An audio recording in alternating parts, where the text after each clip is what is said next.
गणगौर व्रत। यह व्रत चैत्र शुक्ल तृतीया को मनाया जाता है। इस दिन सुहागन स्त्रियां व्रत रखती हैं।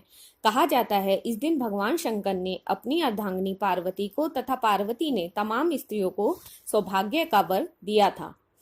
पूजा विधि विधान। पूजन के समय रेणुका की गौरी बनाकर उस पर चूड़ी, महावर, सिंदूर चढ़ाने का विशेष फल है।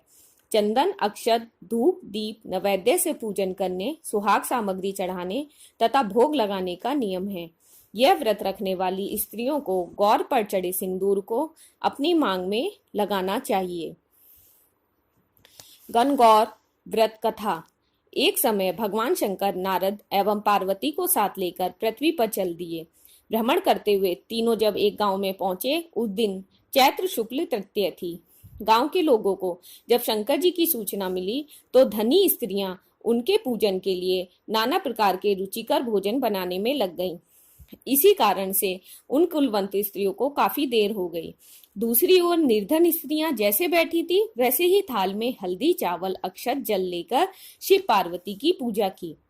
अपार श्रद्धा भक्ति में निमग्न उन स्त्रियों को पार्वती ने पहचाना तथा उनकी भक्ति रूपी वस्तुओं को स्वीकार कर उसके ऊपर सुहाग रूपी हल्दी छिड़क दिया।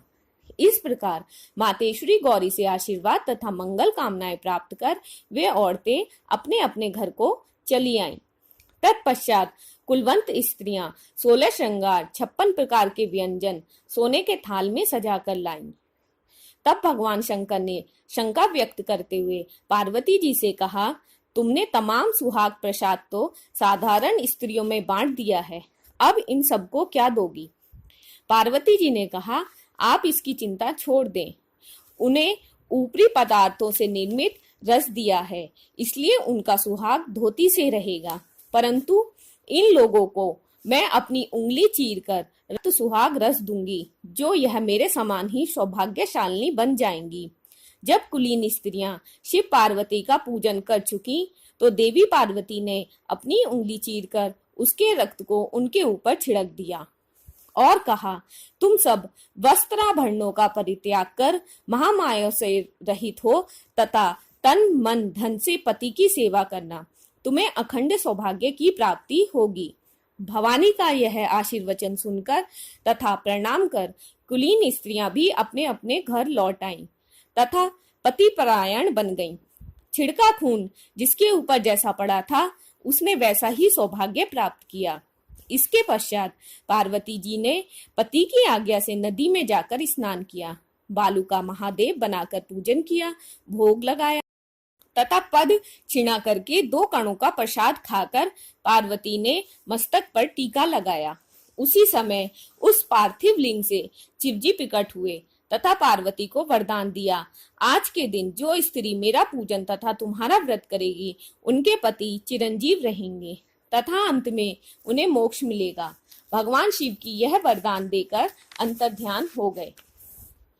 तत्पश्चात पार्वती जी नदी तट से चलकर उस स्थान पर आईं जहां पर पतिदेव तथा ऋषि नारद को छोड़कर गई थीं। अतएव शिव ने विलंब का कारण पूछा तो इस पर पार्वती ने उत्तर दिया, मेरे भाई भावज नदी के किनारे मिल गए थे। उन्होंने मुझसे दूध भात खाने तथा ठहरने का आग्रह किया, इस कारण से नाथ मुझे आने में देर लग गई। ऐसा सुनकर अंतर्यामी भगवान शंकर स्वयं दूध भात खाने के लिए चल दिए। पार्वती जी ने जब समझा कि ढोल का पोल खुल जाएगा तो अधीर होकर पति से प्रार्थना करने लगी। शंकर जी के पीछे पीछे चलती पार्वती ने जब नदी की ओर अवलोकन किया कि एक सुंदर माया का महल दिखाई दिया जिसमें शिवजी के साले तथा सलहेज विद्यमान थे। ये लोग जब वहां पहुंचे तो उन लोगों ने सत्कार स्वागत किया। 2 दिन तक तीनों ने उनका आतिथ्य ग्रहण किया। तीसरे दिन सुबह भगवान शिव ने पार्वती के चलने के आग्रह को ठुकरा दिया। इससे देवी काफी कुपित हुई तथा अकेले ही चल पड़ी। मजबूर होकर महादेव जी को उनका अनुसरण करना पड़ा। नारद भी साथ में थे। तीनों व्यक्ति चलते चलते काफी दूर निकल आए। सायंकाल होने पर शिवजी ने बहाना किया कि मैं तो तुम्हारे मायके में अपनी माला ही भूल आया। इस पर पार्वती माला लाने को तैयार हुई, किंतु शिवजी की आज्ञा से न जा सकी। नारद जी वहां गए। जाकर देखते हैं कि ना तो कहीं महल का नामो निशान है और ना ही कहीं माला, वरन घोर अंधकार में नशंस हिंसक पशु विचरण कर रहे हैं। इस अंधकार पूर्ण डरावने वातावरण को देखकर नारद बहुत आश्चर्यचकित हुए। तत्क्षण अचानक बिजली के चमकने से वृक्ष पर टंगी हुई माला उन्हें दिखाई दी। लेकर महामुनि भयातुर अवस्था में शीघ्र ही शिवजी के पास आए और अपनी विपत्ति का वर्णन किया। इस प्रसंग को सुनकर हंसते हुए शिव ने नारद से उसका आदि मूल कारण बताया। शिवजी बोले, हे मुनि, आपने जो कुछ भी दृश्य देखा वह पार्वती की अनोखी माया का प्रतिफल है। वे अपने पार्थिव पूजन को आपसे गुप्त रखना चाहती थी, इसलिए उन्होंने झूठा बहाना बनाया था।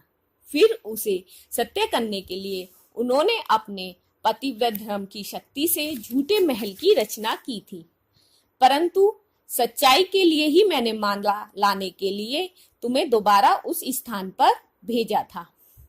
ऐसा जानकर महर्षि नारद ने माता पार्वती के पतिव्रत प्रभाव से उत्पन्न घटना की मुक्त कंठ से प्रशंसा की। जहां तक उनके द्वारा पूजन की बात को छिपाने का सवाल है, तो वह भी उचित ही जान पड़ता है, क्योंकि पूजा छिपकर ही करनी चाहिए। मेरा यह आशीर्वचन है कि जो स्त्रियां इस दिन को गुप्त रूप से पति का पूजन कार्य संपादित करेंगी, उनकी समस्त मनोकामनाओं की पूर्ति होगी तथा उनके पति भी चिरंजीव होंगे। चूंकि पार्वती जी ने इस व्रत को छिपाकर किया था, इसीलिए उसी परंपरा के अनुसार आज भी पूजन के अवसर पर पुरुष उपस्थित नहीं रहते हैं। बोलो गौर मैया की जय।